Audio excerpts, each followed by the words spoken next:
Welcome to yo-yo TV.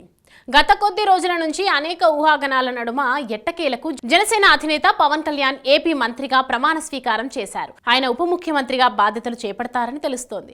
Pawan తో governor justice Abdul Nazir ప్రమాణం చేయించారు. పవన్ తెలుగులో ప్రమాణ స్వీకారం చేశారు. భారీ ఎత్తున తరలివచ్చిన టీడీపీ, జనసేన, బీజేపీ కార్యకర్తలు, అభిమానుల కేరింతల మధ్య పవన్ ఎక్కడా తడబడకుండా ప్రమాణం చేశారు.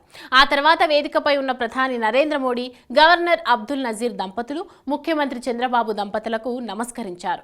ఈ సందర్భంగా ప్రధాని మోడీ పవన్ ను భుజం తట్టి అభినందించారు. అలాగే చంద్రబాబు సైతం పవన్ కు అభినందనలు తెలిపారు. కొద్ది క్షణాల పాటు వారిద్దరూ ముచ్చటించుకున్నారు. ఆ తర్వాత పవన్ వేదికపై ఉన్న రాజకీయ ప్రముఖులు, మాజీ ఉపరాష్ట్రపతి వెంకయ్య నాయుడు, కేంద్ర మంత్రులు అమిత్ షా, నితిన్ గడ్కరీ, జేపీ నడ్డా, సుప్రీంకోర్టు మాజీ ప్రధాన న్యాయమూర్తి జస్టిస్ ఎన్వి రమణ, మహారాష్ట్ర ముఖ్యమంత్రి ఏక్నాథ్ షిండే, బీజేపీ రాష్ట్ర అధ్యక్షురాలు దగ్గుబాటి పురంధేశ్వరి, సూపర్ స్టార్ రజనీకాంత్ దంపతులు, ప్రముఖ సినీ నటుడు, Hindupuram MLA Nandamuri Balakrishna, MP CM రమేష్లకు వరుసగా నమస్కరించారు. అన్నింటిలో కంటే హైలైట్, రాష్ట్ర ప్రభుత్వ విశిష్ట అతిథిగా ప్రమాణ స్వీకారం కార్యక్రమానికి వచ్చిన తన సోదరుడు మెగాస్టార్ చిరంజీవి కాళ్లకు నమస్కరించిన పవన్ ఆయన ఆశీర్వాదం తీసుకున్నారు. ఈ సందర్భంగా పవన్ ను చిరంజీవి ఆప్యాయంగా హత్తుకున్నారు. అటు పవన్, ఇటు చిరంజీవి ఒకంత భావోద్వేగానికి గురయ్యారు.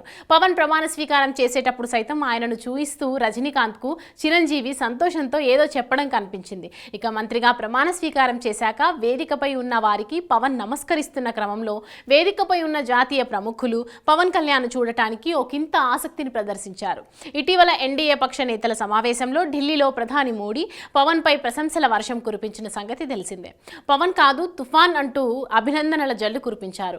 ఈ నేపథ్యంలో పవన్ తమకు నమస్కరించడానికి వచ్చినప్పుడు వేదికపై ఉన్న వారంతా లేచి నిలబడటం ఆయన ప్రమాణ స్వీకారంలో అతిపెద్ద హైలైట్గా నిలిచింది.